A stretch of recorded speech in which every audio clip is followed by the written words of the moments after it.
Fíjate, para esto hay que, muy rápidamente, hay que remontarnos cómo empezó la historia del narcotráfico en nuestro país. Y esto se remonta a los años de Carlos Salinas de Gortari, cuando se empieza a conformar primero el crimen organizado y posteriormente el narcotráfico. El primer grupo de narcotráfico que se forma en este país, pues es con lo que era el Caro Quintero, lo que era el llamado el jefe de jefes, ¿no? Que, pues bueno, se forma el primer cártel, que es el cártel de Jalisco.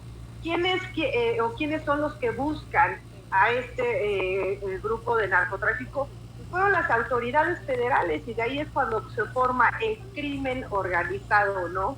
Entonces, ¿qué es lo que empieza a pasar con esto? ¿Por qué doy este contexto? Pues porque a partir de ahí es cuando se empieza con los narcopolíticos, ¿no?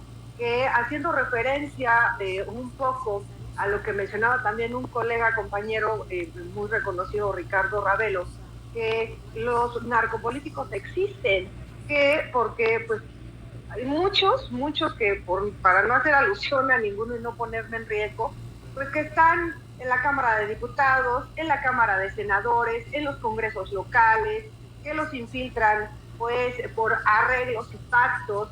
Tan solo hay que recordar el llamado juicio del siglo con el señor Joaquín Guzmán Loera, donde mencionaron que dieron 100 millones para la campaña del expresidente Enrique Peña Nieto, o el hecho de que pues desde Vicente Fox, desde entre el 2005 y 2007, pues Genaro García Luna, que estaba al frente de la antes llamada la AFI, pues ya recibía sobornos, ya recibía dinero por favores otorgados pues al cártel de Sinaloa, ¿no?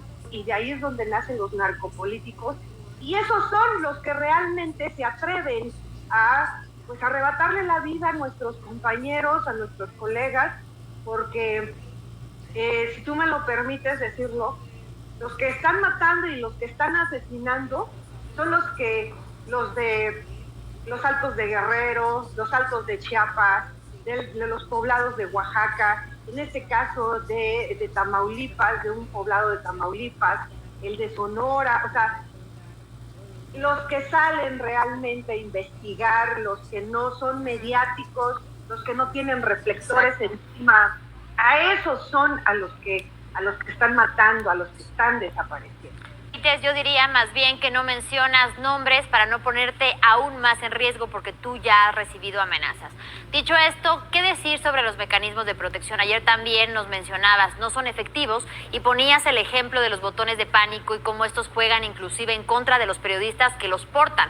¿Cómo deben de estar entonces integrados dichos mecanismos para ser más efectivos y que realmente se contraste al respecto en tu investigación? ¿Qué nos puedes decir que tú hayas encontrado en contraste con lo dicho?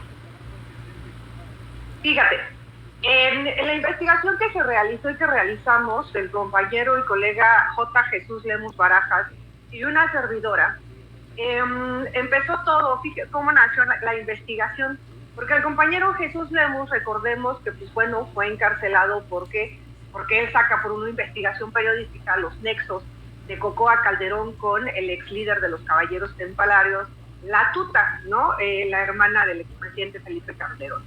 Lo encarcelan, sale de prisión y resulta que a él lo integran supuestamente al mecanismo de protección, que pues se crea este mecanismo de protección en el sexenio de Enrique Peña Nieto, precisamente para taparle el ojo al macho. Pero ¿quién fue el que se encargó y el que diseñó realmente este mecanismo? Genaro García Luna. Y resulta que cómo fue integrando estas empresas de seguridad, pues con ex policías, ex militares, ex integrantes de la extinta PSP, de la extinta AFI, de la UN, que todavía existe, Protección Federal, que eran cesados de los cargos por casos de corrupción o que los tenían que pues mover o desaparecer momentáneamente en lo que se paraba la bronca, perdón por mi vocabulario, ¿no?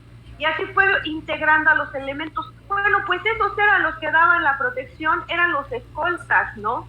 Y la otra, en una sociedad con Cárdenas Palomino, Ricardo Salinas Pliego y Genaro García Luna, es cuando ellos inician en esta sociedad para las empresas de seguridad. Pero ¿qué fue lo que pasó?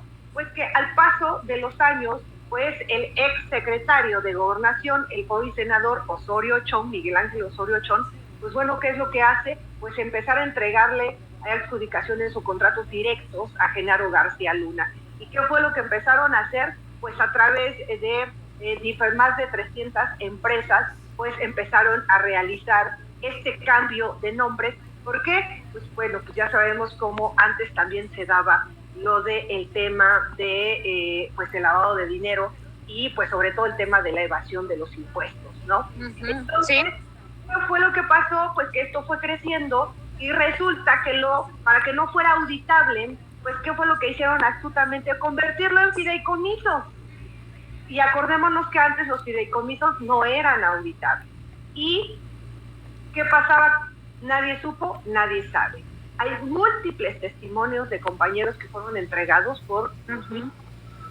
Hay múltiples testimonios que hemos documentado al paso de 2 años, en donde el famoso botón de pánico precisamente se lo dan al compañero Jesús Lemus y resulta que era un terror psicológico para el compañero. ¿Por qué? Porque le mandaban la ubicación, fotografía, estás no sé, en el restaurante tal, y le mandaban la fotografía y todo. ¿Y por qué? Y él se va dando cuenta que es a través del famoso botón de pánico. ¿Por qué? Porque todo esto, los escoltas, coches, los GPS que traen los coches, el famoso botón de pánico, todo lo brindaba RCU, que ha cambiado de nombre en muchas ocasiones y hoy todavía se encuentra como RCU. Pero después, ¿qué pasó? Pues que esto pasa a manos de la hermana de Genaro García Luna, la señora Esperanza García Luna. Entonces, ya desde ahí está podrido el mecanismo. Y tú lo sabes bien, México es un país en el que cada vez se dispara a más mensajeros y sobre todo en los estados. La capital pareciera aquí no ser un lugar de riesgo para los periodistas. Siendo así, ¿qué los coloca a ustedes en situaciones de tanta vulnerabilidad en las entidades, en los estados?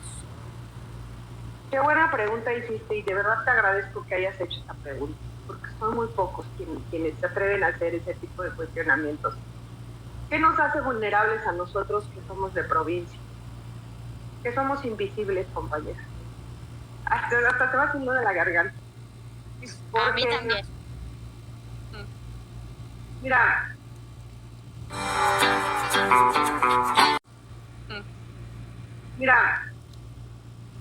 el hecho de ser de provincia, ahí es un tema también de clasismo, ¿no? Y ojalá la entrevista se pase así tal cual para que la gente alcance a magnificar cómo es una cadena todo esto, ¿no? Es hasta parte de clasismo el hecho de decir, pues son los reporteros de provincia, ¿no? Somos invisibles, no, si trabajamos en el periodicucho local o si trabajamos ahora que está lo de las redes sociales, en páginas digitales, que muchos hemos agarrado ese tema de las páginas digitales por buscar una independencia, si trabajamos en la radio local. Hoy mismo el subsecretario Ricardo Mejía dijo, bueno, del compañero de Michoacán, pues es que hacía comentarios en la radio local. Ese tipo de comentarios son los que nos hacen invisibles a los de provincia. Y a su vez, eso es lo que nos hace vulnerables. ¿Por qué? Pues porque el narcogobernador, el narcopolítico, diputado, senador, regidor, fiscal, pues simple y sencillamente dice, pues es el reporterucho, ¿quién lo va a extrañar? Difuminamos la noticia, no pasa nada. Eso es lo que nos hace invisibles. Y la otra, que hasta que nos matan, salimos a la luz.